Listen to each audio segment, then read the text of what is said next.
Okay, so we're back here at the Strand View. We got our permits in place, and right now we're taking out all of the sliders. I've got one crew doing that.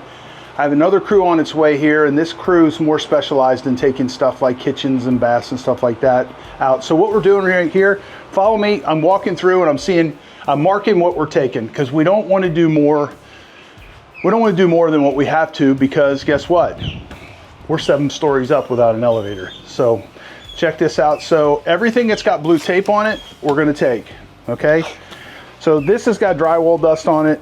It'll clean up just fine. This is a double oven, this refrigerator, the dishwasher, the stackable washer and dryer. Inside of here is a hot water heater, and then we have an under counter refrigerator in there. So that's all the stuff here. We're going to take this. That's about $600, $650 at Rooms to Go. It's in perfect condition. We're going to take this right here,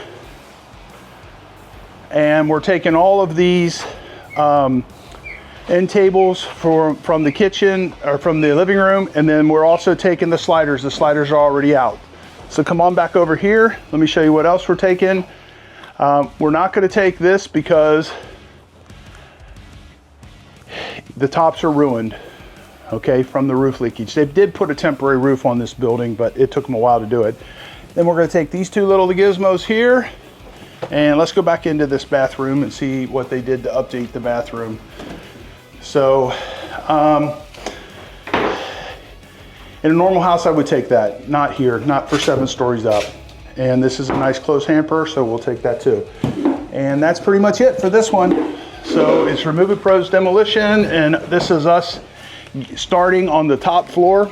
We try to do the hardest stuff first. So starting at the top floor, and we'll work our way down. And we got probably about another 6 weeks to get this finished up, because I got 2 more big projects on Fort Myers Beach we're finishing up. As soon as they're done, they're coming here.